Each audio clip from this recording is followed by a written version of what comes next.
Olá, tudo bem? Estamos de volta aqui com Papo com Torquato. Depois de muita insistência da Camilinha. Mas está aqui, a gente vai atender os pedidos dela às terças e quintas agora. Pô, e não me peça mais, tá, Camila? Terças e quintas. E a gente está aqui hoje, tirando essa semana, para falar sobre o endometrioma ovariano. Uma doença que afeta o teu ovário e que mata parte dos teus óvulos, a própria doença. Olha só, João Paulo. João está aqui com a gente há 2 anos? 2 anos. E o João é um cirurgião extraordinário. Extraordinário. E eu digo isso porque já vi e já ouvi se falar dele. E eu sempre dizia para ele, João, tem que trabalhar na reprodução, João. Tem que trabalhar na reprodução. E aí ficava por ali, né, aquela paquera, enfim, a gente engatou um match, né, e estamos aqui. Deu match. João fazendo os casos de reprodução e engravidando gente, eu estou extremamente feliz com isso. Mas continua cirurgião. Por que eu estou falando da cirurgia? Porque a cirurgia é um dos mecanismos, um dos tratamentos do endometrioma ovariano. E claro, tem um papel fundamental, é uma arma fundamental. No entanto, como tudo na vida, minha filha, como tudo na vida, igual a moedinha, tem sempre um lado e tem sempre o outro. A cirurgia destrói parte do córtex ovariano. E este córtex ovariano é onde se localizam os teus óvulos. Então tem muita importância nós buscarmos alternativas ao tratamento clássico da cirurgia.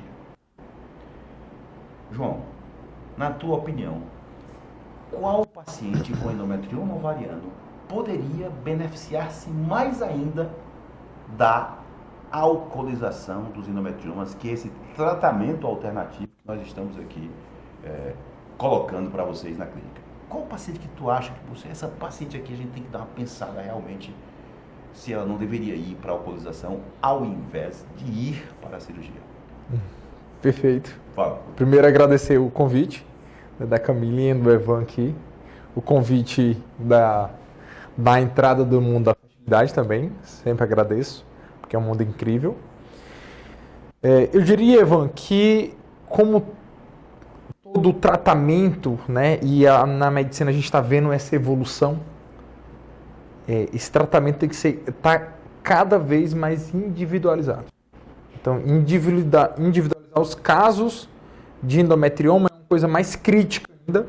Por quê? Porque o endometrioma, como você deixou bem claro, o tratamento do endometrioma ele tem um dilema muito grande, né? É um ambiente tóxico que afeta a qualidade dos óvulos e manter ele lá não parece uma coisa legal, ao mesmo tempo que a cirurgia ela pode nos destruir parte de ovário. Você deixou isso bem claro. Então é um dilema muito grande. Então eu diria que o primeiro ponto é entender cada caso, entender cada paciente, né, os anseios, né, os medos, o tamanho da cirurgia. Então, né, quando você senta com o cirurgião, você tem que, né, tem que ser passado à pessoa, né, a paciente, o tamanho das cirurgias, quais são os riscos da cirurgia. A cirurgia, né, a cirurgia moderna para endometriose, a laparoscópica, ela revolucionou muito o tratamento da endometriose. Isso é inquestionável, né? Tem pacientes que tinham vida destruída pela doença que realmente melhoram bastante a pós-cirúrgica, inclusive engravidando pós-cirurgicamente. Mas, novamente, não tem como usar a mesma fórmula para todo mundo.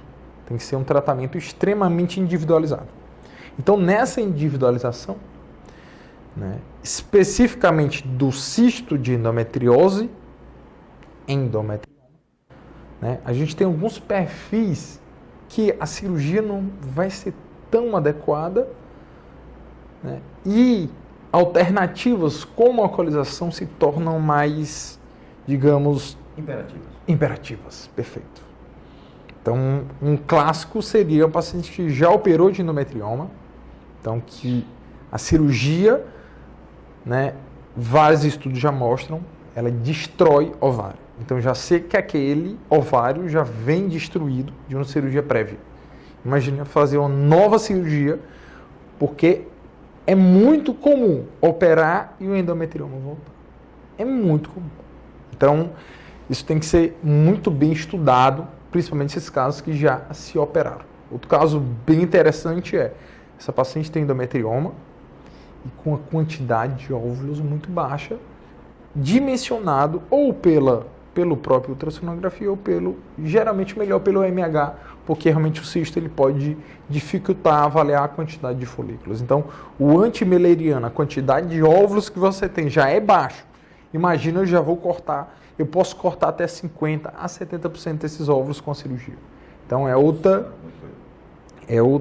contexto na paciente hoje, né, endometrioma, apesar de ser muito grande, paciente super jovem, mas o MH dela é de 0,6.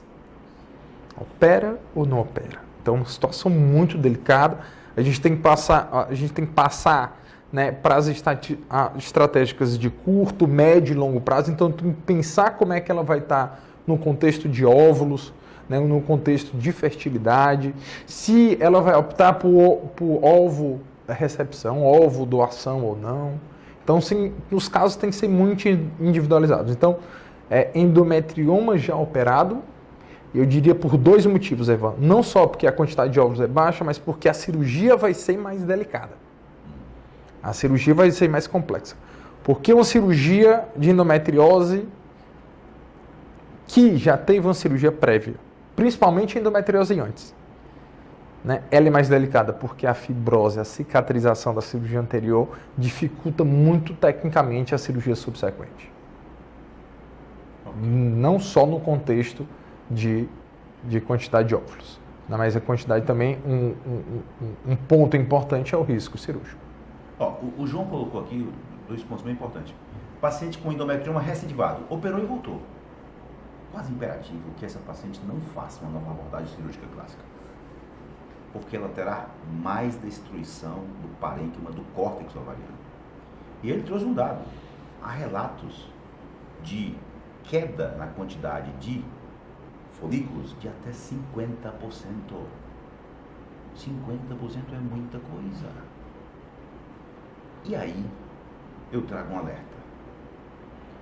Você aí que está com o seu endometrioma, vai se operar? Ok. Conversa, já deve ter conversado, com o teu profissional sobre tua reserva.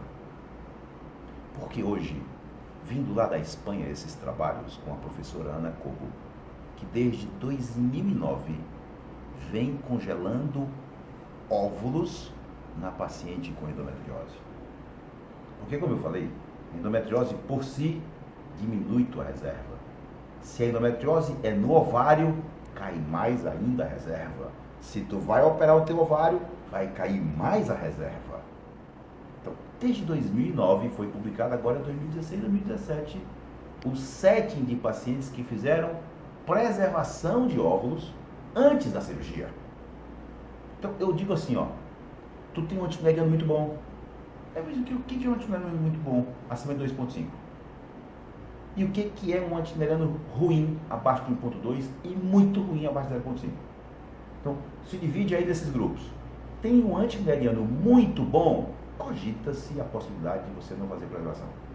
Embora esteja absolutamente tranquilo. Eu peguei uma paciente recente, ela, 37 anos, ela estava com a gente com um antimeleriano de 2,4, resolveu se operar. Quando voltou, estava 0,47. 0,47. E não era mãe. Então, isso pode dar uma transtornada muito grande. Então, vai te operar? Sabe como está a tua reserva? Reserva está muito boa? Cogita-se a possibilidade de não preservação. Reserva está não boa?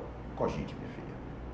Cogite, porque não tem mão cirúrgica extraordinária que consiga fazer com que você não perca óvulos. É próprio do ato. Não é uma questão de cirurgião, não é uma questão de técnica, é própria do ato. Você vai cortar o seu ovário. Então, nesse sentido, eu acho que a gente pode trazer também essa mensagem. O paciente que vai se operar, Saber previamente a reserva. Isso pode ser um divisor de águas em relação ao futuro reprodutivo desse paciente. E nesse sentido é muito importante que tu fala, particulariza cada caso, conversa sobre cada caso. Não trata paciente como se fosse única. Aliás, ao contrário, trata-se como se fosse única, não trata como se ela fosse igual a todas. Ela é única. Aquela reserva dela é única e se valida por isso. Então, nesse sentido, foi muito boa a tua resposta. Gostaram?